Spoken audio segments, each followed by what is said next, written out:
अब यहाँ से आपका सिलेबस एग्जैक्ट शुरू हो जाता है। तो देखेंगे पहला पॉइंट क्या है, brief introduction to cosmetic formulation. तो हम लोग एक एक एग्जांपल देख रहे हैं, पहले शैम्पू के बारे में देख लेंगे, मतलब सब कुछ फार्मूलेशन नहीं देखेंगे, आपको समझने के पॉइंट ऑफ व्यू से एक शैम्पू आपके एग्जांपल रख रहे हैं, आप भी लिख सकते हैं। देखेंगे पहले शैम्पू होता क्या है। Shampoo are used for purposes of cleansing of hair along with cleansing. These may provide nourishment, grooming property, conditioning etc. Surfactant और the main components of shampoo, ठीक है ना। सर्फेक्टेंट जो होता है शैम्पू का मेन कंटेंट होता है, along with the anti dandruff agent, conditioning agent,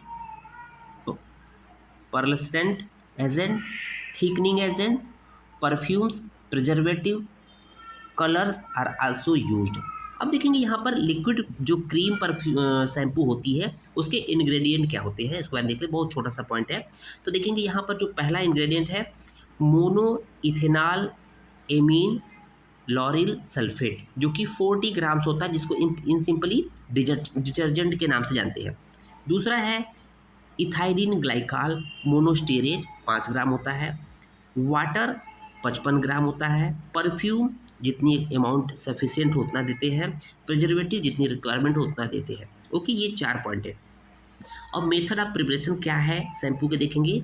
सबसे पहले क्या करेंगे, जो सेकंड पॉइंट है आपका, सेकंड पॉइंट है इथिलीन ग्लाइकॉल मोनोस्टेरेट को क्या करेंगे, heat and mix the ethylene glycol monostearate with a small quantity of detergent. Detergent क्या है, जो पहला पॉइंट क्या था, mono ethanol amine lauryl sulphate के साथ, ठीक है ना, स्मॉल अमाउंट में उसके साथ सेकेंड पॉइंट को फर्स्ट वाले के साथ हीट करेंगे और मिक्स करेंगे to form a homogeneous mixture. Add, उसके बाद करेंगे ऐड मोर डिटर्जेंट, उसके बाद देखेंगे जो बचा हुआ जो ये डिटर्जेंट है उसको पुनः ऐड करके slowly and then water mixing thoroughly before addition of next. Perfume is added, perfume कब ऐड करते हैं, last after cooling to 35 degree centigrade, जब 35 डिग्री सेंटीग्रेड ठंडा कर लेते हैं तब उसमें परफ्यूम डालते हैं। इसके बाद सेकेंड पॉइंट देखेंगे, regulatory provisions related to cosmetics क्या है। तो cosmetic is defined in section 3 triple A in chapter first. तो चैप्टर फर्स्ट में डिफाइन किया गया है ड्रग एंड कॉस्मेटिक एक्ट 1940 के अंतर्गत। ये चैप्टर फर्स्ट में जो है कॉस्मेटिक की डिफिनीशन दी गई है, ठीक है। इसमें यही याद करना है कि किस चैप्टर में जो ड्रग एंड कॉस्मेटिक एक्ट के लिए रूल बना है, किस चैप्टर में क्या डिफाइन किया गया। तो चैप्टर फर्स्ट में कॉस्मेटिक की डिफिनीशन दी गई है, ध्यान रखिएगा, एग्जाम में आपसे पूछा जाएगा एमसीक्यू में, ठीक है। साथ ही साथ वाइवा भी पूछते हैं।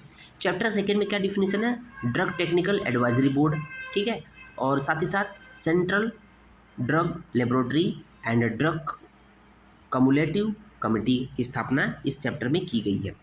चैप्टर थर्ड में क्या है, imports of drug and cosmetic, ठीक है ना। तो इम्पोर्ट मतलब लाने के लिए है। In this chapter standard of quality, जो ड्रग होना चाहिए, कंपोनेंट है, स्टैंडर्ड होना चाहिए। मिस ब्रांडेड कॉस्मेटिक्स के बारे में है, स्पूरियस कॉस्मेटिक्स के बारे में है, और prohibition of important of certain drug और कॉस्मेटिक एक्सेट्रा। और चैप्टर 4 जो है उसमें manufacture and distribution of cosmetic के बारे में वर्णन किया गया है। अब इसके बाद देख लेंगे मिस ब्रांडेड कॉस्मेटिक्स होता क्या है, ठीक है ना, जो कि चैप्टर 3 में डिफाइन है, सेक्शन 17C में है। Okay, for the purposes of this chapter a cosmetic shall be deemed to be misbrand. तो मिस ब्रांडिंग किसे कहेंगे, उसकी क्या क्या टर्म कंडीशन है उसके बारे में देखेंगे। पहला पॉइंट दिया है, if it contains A colour which is not prescribed, मतलब जो चीज़ उसमें नहीं दिया गया है कलर, उस वो कलर का आपका ब्रांड, आपका जो प्रोडक्ट है। दूसरा पॉइंट है, और if it is not labelled in the prescribed manner, means जो चीज़ प्रिस्क्राइब्ड है वो लेबल, उसमें लेबलिंग नहीं है।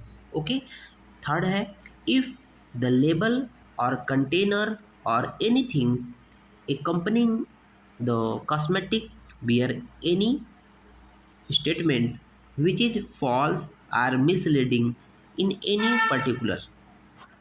ये तो था miss branding miss branded cosmetics बारे में। अब देखेंगे जो नकली या जो दवाइयाँ कुछ होती है ना, कुछ चीज़ें नकली भ्रामक चीज़ें निकलती है, तो स्पूरियस कॉस्मेटिक की बात करती है, जो कि चैप्टर 3 में है, सेक्शन 17D में वर्णित है। लेकिन for the purposes of this chapter a cosmetic shall be deemed to be spurious means नकली या भ्रामक कब होगी। पहला पॉइंट है if it is manufactured under a name which belong to another cosmetics, मतलब दूसरे नाम से अगर आप बना देंगे कोई किसी दूसरे चीज़ को, तो वो हो जाएगी स्पूरियस में आ जाएगी।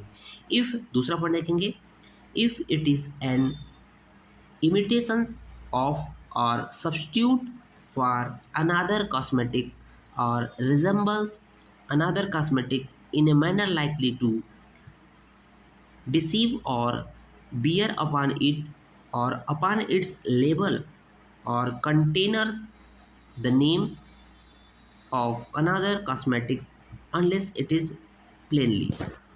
उसको देखेंगे एडल्टरेटेड कॉस्मेटिक मीन्स उसमें जो भी प्रोडक्ट में कहते हैं ना कि मिलावट की बात करती है, चैप्टर 3 के सेक्शन 17E में वर्णित है।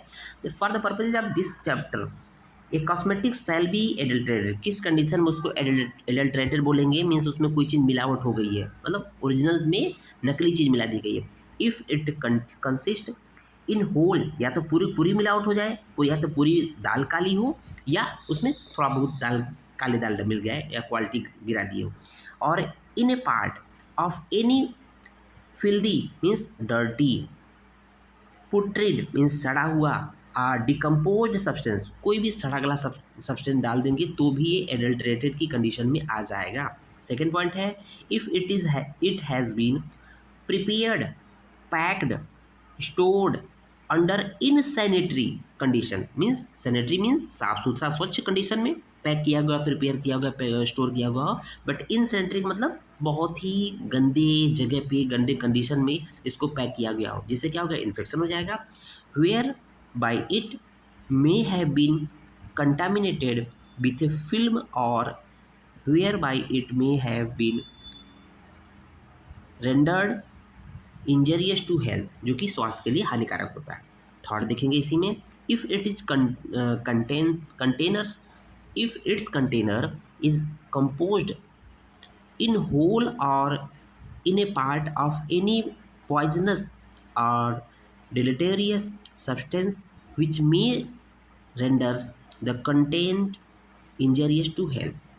नेक्स्ट पॉइंट देखेंगे, if it wears or contains any harmful or toxic substances which may renders it injurious to health. Next point देखेंगे, if it wears or contains for purpose of coloring only a color other than one which is prescribed। Next one देखेंगे, if any substances has been mixed there with so as to reduce its quality or strength, तो भी हम इसको adulterated cosmetics में include कर देंगे।